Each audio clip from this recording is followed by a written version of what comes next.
Good morning mga kalabers. Dito tayo sa sa City Hall.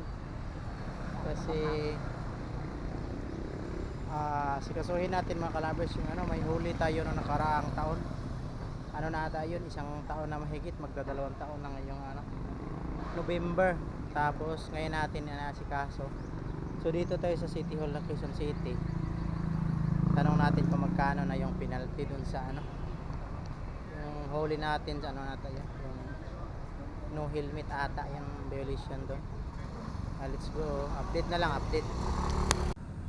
Dito yung parkingan mga kalabers sa mga motorista dito, yan. Tapos dito tayo nakaparada para makita nyo, para hindi kayo mahirapan sa mga gustong mag-asikaso ng ticket nila. Ito, yan. So shout out sa lahat at saka update lang tayo mamaya. Dito pala mga kalabers yung penalty natin. Tapos ito bawal, okay lang video. So yun mga kalabers galing na tayo doon sa sa taas sa MMDA. Tapos yun, nalaman natin mga kalabers yung penalty natin. Nahuli tayo ng November 2003. So November, December, January, February, March, April, May, June, July, August, September, October, November 2004. So isang taon. Tapos December, January, February, March, April. So April ngayon, isang taon at saka 5 buwan mga kalabers yung natin. Yung fines natin mga kalabers doon, yung nahuli tayo na ang fines pala natin doon mga kalabers is no helmet. Yung time na yun naalala natin na kaya tayo nahuli doon kasi mag-iigib lang sana tayo ng doon ng tubig. Yung ng bahay ko doon, tama yun mga kalabers, na yung bahay ko kasi doon kasi yun, one way lang. So pagbaba ko ng bahay, paglabas ko ng bahay, naisip ko hindi na lang ako mag-helmet kasi mag-u-turn lang ako doon lang sa kabila yung refilling station ng tubig mga kalabers. So yung time na yun, hindi ko nakalimutan yun, mga alas 11 siguro yun, or alas 11 ng tanghali. Lumabas ako nung time na yun, hindi ko na naisip na mag-helmet dahil magpapa-refill lang ako ng tubig. Yung tubig na inumin na mineral. Tapos yun, nahuli tayo. Nakiusap tayo yung time na yun, way back 2013. Hindi tayo pinagbigyan ng enforcer na yun. Pero naman, sige lang. Lesson learned na lang sa atin yun. Charge to experience na ganon. Nakiusap tayo na wag na lang tikitan dahil ganito.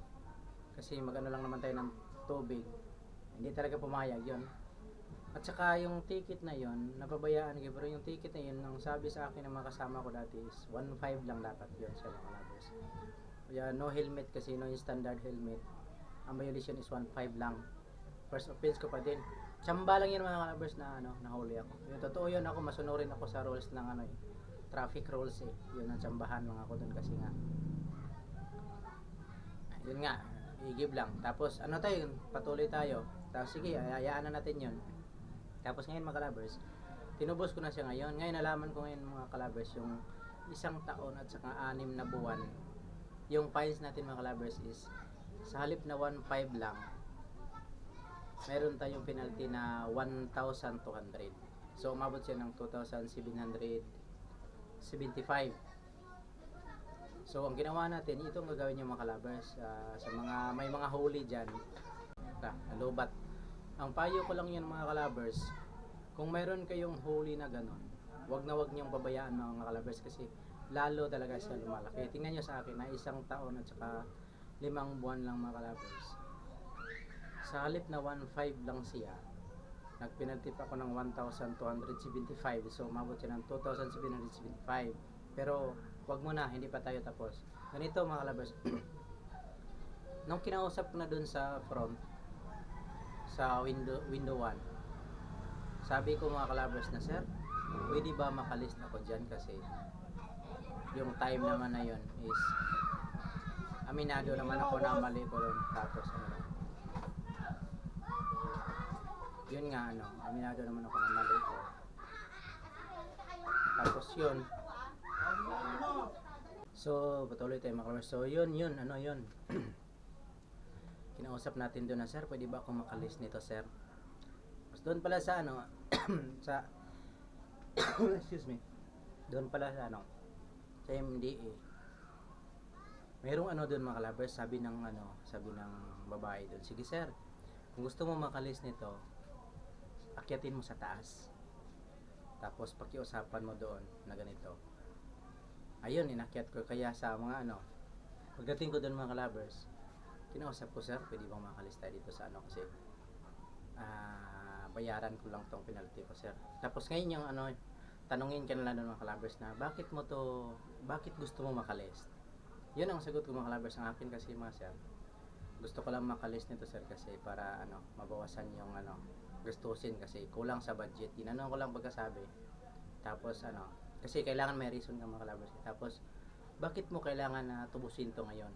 Ang sagot ko diyan mga kalabers is ano, tubusin ko lang to, sir, kasi kayo naman sa pababayaan ko habang tumatagal lalong lumalaki. Yan, sabi ng impulse sa akin, tama. Yan ang pinakatama na sagot. Tutubusin mo to, hihingi ka ng discount, at least hindi siya lalong lumalaki. Yan ang tama. So yun, inano ko ng mga kalabers, pinasa ko sa kanya, tapos naghintay ako ng mga siguro mga 10 minutes lang. Paglabas ko mga kalabers, yun na. Paglabas ko, sabi sa akin, sige, bibigyan kita ng discount.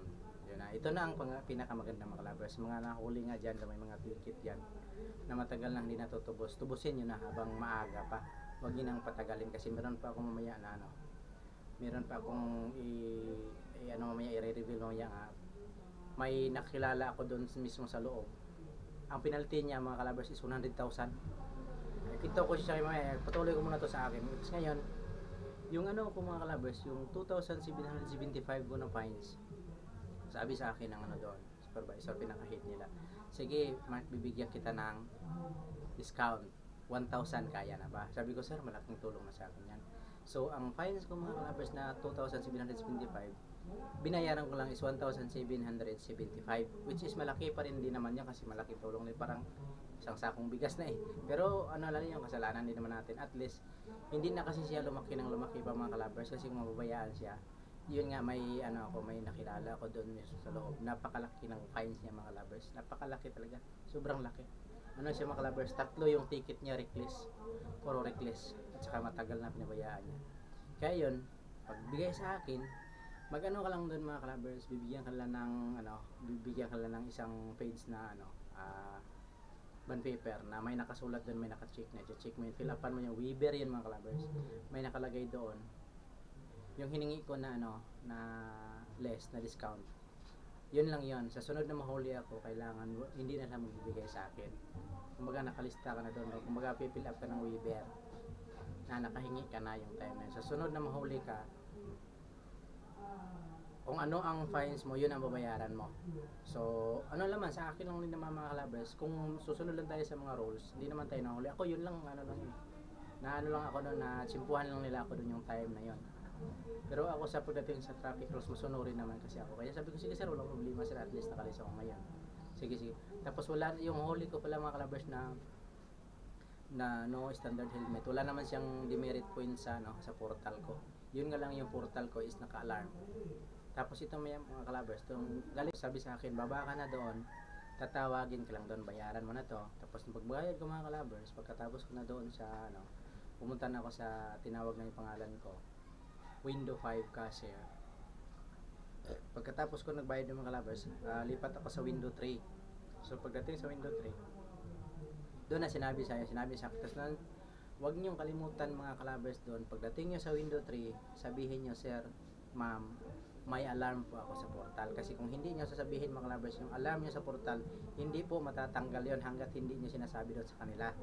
Yan ang pinaka importante din yan mga kalabers. So ang akin, ma'am, may alarm ako sa portal ko. Ilang days po yan mawala, ma'am.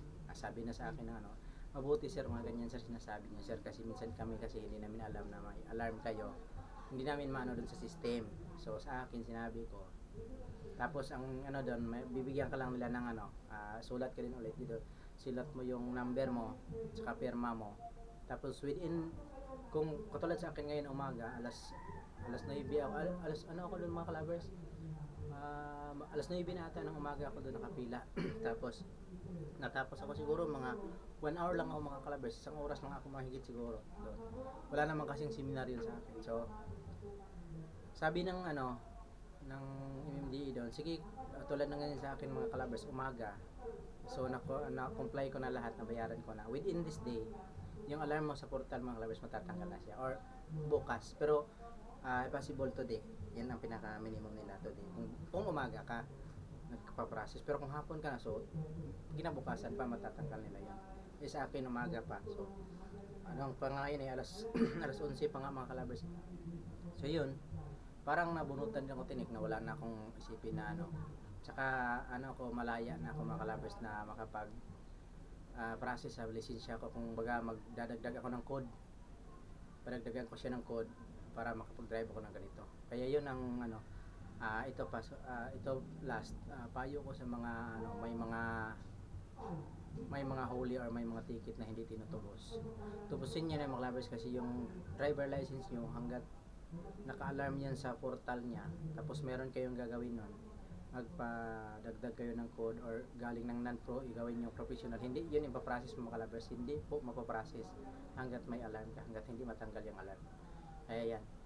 So sa mga ano dyan, sa mga may ano dyan, huli dyan, may ticket dyan, tubusin nyo na habang maaga pa, huwag nyo nang patagalin.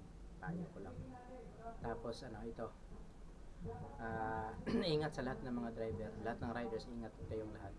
Sunod lang tayo sa trapiko, sa akin, sa masunod din naman to. So yun lang po mga kalabers. Maraming salamat po sa lahat po ng ano, gustong makahingi sa akin ng guide. Message nyo lang ako mga kalabers. Mag-ano lang kayo, mag-comment lang kayo sa baba. Message nyo ako, tapos check nyo lang sa or kunin nyo yung number ko. Basta mag-message lang kayo kung saan ko man to mai-upload, kung sa YouTube, kung sa YouTube ko ba, YouTube channel ko ba, or sa Facebook.